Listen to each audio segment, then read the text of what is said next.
Nirali Cancer Hospital. Open the doors to a new world of hope and assurance.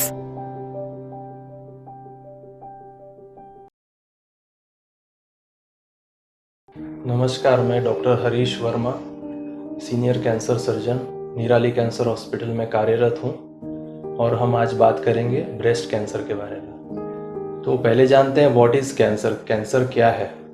आप सभी जानते हैं कि हमारा शरीर कोशिकाओं से बना है, यानी कि सेल्स, और नॉर्मली कुछ नए सेल्स डेली बनते हैं बॉडी में और कुछ डेड सेल्स या ख़राब कॉपीज़ जो है सेल्स की वो क्लियर हो जाती है बॉडी से। उसके लिए कुछ चेक मैकेनिज़्म होते हैं। अगर ये चेक मैकेनिज़्म कहीं डिस्टर्ब हो जाए, खास करके कुछ बाहरी तत्वों की वजह से, जैसे कि तंबाकू, सुपारी या अल्कोहल या और भी कई कारण हैं जो हम आगे देखेंगे, इनकी वजह से अगर ये चेक मैकेनिज़्म डिस्टर्ब हो तो कैंसर का रूप धारण कर सकते हैं ये सभी सेल्स। कैंसर यूजुअली प्रेजेंट होता है या फिर सामने आता है गांठ के रूप में, जो कि या तो मुंह में हो सकता है या स्तन में यानी कि ब्रेस्ट में हो सकता है या फिर और भी कई बॉडी के पार्ट्स में। ये किसी भी एज ग्रुप में हो सकते हैं, लेकिन जैसे एज बढ़ती है वैसे कैंसर का इंसिडेंस भी बढ़ता है। मोस्ट कॉमन कैंसर जो वर्ल्ड में है वो है ब्रेस्ट कैंसर। अगर हम इंडिया की बात करें तो पुरुषों में जो सबसे कॉमन कैंसर है वो है मुख का कैंसर, यानी कि ओरल कैंसर, जो कि तंबाकू, सुपारी और अल्कोहल, दारू की वजह से होता है। अगर हम लेडीज़ यानी कि महिलाओं की बात करें तो इनमें मोस्ट कॉमन कैंसर, सबसे कॉमन कैंसर जो है वो है ब्रेस्ट कैंसर। इसी कारण से पूरी दुनिया में ये महीना as a breast cancer awareness month मनाया जाता है। तो हम आज बात करेंगे ब्रेस्ट कैंसर के बारे में। ब्रेस्ट कैंसर का इंसिडेंस यानी कि प्रादुर्भाव कितना है इंडिया में, तो हम अगर आंकड़ों की बात करें तो अराउंड 30 पेशेंट्स प्रति लाख व्यक्ति कैंसर के रोगी मिलते हैं ब्रेस्ट कैंसर के। अगर हम अर्बन्स यानी कि शहरों की बात करें तो ये संख्या काफ़ी ज़्यादा है, अराउंड 50 के आसपास। और गाँव की बात करें तो यहाँ पर जो इंसिडेंस है वो लेस देन 10 यानी कि 10 से भी कम है। इसका कारण है वहाँ की लाइफस्टाइल। गाँव की लाइफस्टाइल काफ़ी हेल्दी होती है, जैसे कि उनका खान पान, शरीर का उपयोग दिन भर कसरत के रूप में होते रहता है। तो ये प्रमुख कारण है। और दूसरा एक कारण गाँव में जो ब्रेस्ट कैंसर का प्रमाण कम है वो एक ये भी है कि वहाँ पर ब्रेस्ट फीडिंग काफ़ी समय तक कराया जाता है। गाँव में यूजुअली हम देखते हैं कि 2 से 3 बच्चे होते हैं प्रति दर महिला को, और इससे फ़ायदा ये होता है कि ब्रेस्ट फीडिंग प्रोटेक्टिव माना जाता है, यानी कि ब्रेस्ट कैंसर का होने का चांस कम हो जाता है। ब्रेस्ट कैंसर के अगर बाकी कारणों की बात करें, ये एक हार्मोनल बीमारी है, यानी कि ब्रेस्ट कैंसर के कारण अगर हम देखें तो इसमें हार्मोनल इम्बैलेंस का बहुत बड़ा रोल है।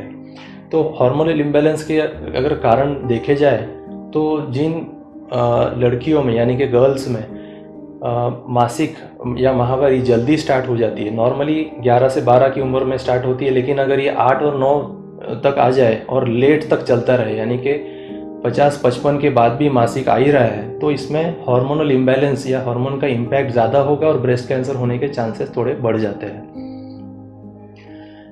जिन महिलाओं की पहली डिलीवरी 30 साल के बाद हो तो इन केसेस में भी देखा गया कि इन लेडीज़ को ब्रेस्ट कैंसर होने का चांस थोड़ा बढ़ जाता है।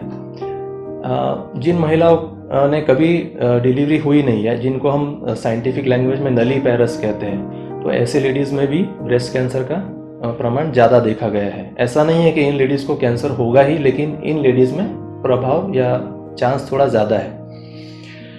बाकी कारण अगर हम देखें तो मोटापा, शहरी जीवनचर्या यानी कि लाइफस्टाइल, जैसे कि लैक ऑफ एक्सरसाइज नहीं होता है शहरी महिलाओं में, इनका लाइफस्टाइल काफ़ी स्ट्रेसफुल होता है, और खान पान में भी चेंजेस हुए, जैसे कि फास्ट फूड कल्चर थोड़ा बड़ा है। ये सभी कारण मान सकते हैं हम भारत में ब्रेस्ट कैंसर के लिए। अल्कोहल और टोबैको का रोल विदेशों में यानी कि वेस्टर्न कल्चर में प्रूवन है, हमें पता है कि इनकी वजह से भी ब्रेस्ट कैंसर का इंसिडेंस बढ़ता है, लेकिन इंडिया में इतना प्रमुख कारण नहीं है। Is early diagnosis possible for breast cancer? हाँ, हम ब्रेस्ट कैंसर को अर्ली डायग्नोज यानी कि काफ़ी अर्ली स्टेज में पता कर सकते हैं। इसके लिए हमें कुछ टेस्ट करवाने चाहिए रेगुलरली, जो हमारे मेडिकल रिसर्च में प्रूवन है। जैसे कि आपकी उम्र अगर 40 साल से ज़्यादा है तो आपको 2 साल में एक बार मैमोग्राफी करवानी चाहिए। मैमोग्राफी एक साधारण सा टेस्ट है जिसमें एक्सरे कराया जाता है ब्रेस्ट का, और एक फिल्म पर एक फ़ोटो इम्प्रिंट हो जाता है जिसमें हमें गांठ को अर्ली डायग्नोज यानी कि काफ़ी अर्ली स्टेज में पकड़ने में हेल्प होती है। जब ये गांठ हाथ को महसूस भी नहीं होती है उस स्टेज में हम इसको पकड़ सकते हैं। अगर आपकी उम्र 40 साल से कम है तो हम सोनोग्राफी की मदद से भी इसे अर्ली डायग्नोज या फिर जल्दी पकड़ में ला सकते हैं। Is breast cancer communicable to other family members? घर के ब्रेस्ट कैंसर वैसे तो घर के बाकी मेंबर्स को किसी पेशेंट से फैलेगा नहीं, हाँ, लेकिन कुछ पेशेंट्स में यानी कि 100 में से हम कह सकते हैं 5 से 10% लोगों में ये बीमारी आनुवांशिक हो सकती है यानी कि जेनेटिक हो सकती है। इसके पीछे कुछ जेनेटिक म्यूटेशन रिस्पॉन्सिबल है या कारणीभूत है, जो है ब्राका म्यूटेशंस कहा जाता है इन्हें, या BRCA म्यूटेशंस कहा जाता है। अगर हमें ये म्यूटेशन मिले तो हम उस परिवार को फॉलोअप पर रख सकते हैं, स्क्रीनिंग पर रख सकते हैं रेगुलर समय पर। What is treatment for breast cancer? Breast cancer का ट्रीटमेंट एक मल्टी मोडालिटी ट्रीटमेंट है, यानी कि सिर्फ एक थेरेपी से या एक सर्जरी से इसका इलाज आज की तारीख में नहीं किया जाता है। इसमें मल्टी मोडालिटी है, यानी कि सर्जरी के साथ ज़रूरत पड़ेगा तो कीमोथेरेपी, ज़रूरत पड़ेगी तो रेडिएशन और हार्मोनल थेरेपी का भी रोल है। What are the results of treatment? Breast cancer अगर हो भी जाए किसी को तो डरने की ज़रूरत नहीं है, लेकिन अगर हम इसे अर्ली डायग्नोज करते हैं यानी कि शुरुआती स्टेज में ही पकड़ लेते हैं तो रिज़ल्ट 95% यानी कि 95% से भी ज़्यादा अच्छे हैं। लेकिन हाँ, अगर एडवांस स्टेज भी है और आज की डेट में 4th स्टेज में भी अगर बीमारी हो तो हम कुछ सेलेक्टेड पेशेंट में क्योर कर सकते हैं, और ये जो परसेंटेज है वो मोर देन 70% यानी कि 70% से भी अच्छा रिजल्ट है। World breast cancer awareness month के उपलक्ष्य में एक मैसेज देना चाहता हूँ। आपके घर में जो भी महिलाएं हैं, खास करके 40 साल की उम्र से ज़्यादा, इन सभी को ब्रेस्ट कैंसर के बारे में अवेयरनेस मिलनी चाहिए, और इसके लिए आप नज़दीकी कैंसर हॉस्पिटल या डॉक्टर से कंसल्ट करिए ताकि उनका स्क्रीनिंग किया जा सके, यानी कि कोई तरह की गांठ होने के पहले हम इसे पता कर सके, जिसके लिए मैमोग्राफी या जरूरत पड़ेगा तो सोनोग्राफी मदद कर सकते हैं। By Apollo CBCC, set up by the Nirali Memorial Medical Trust, founded in his personal capacity by Mr. A.M. Naik, Group Chairman, Lawson and Tubro. Nirali Cancer Hospital.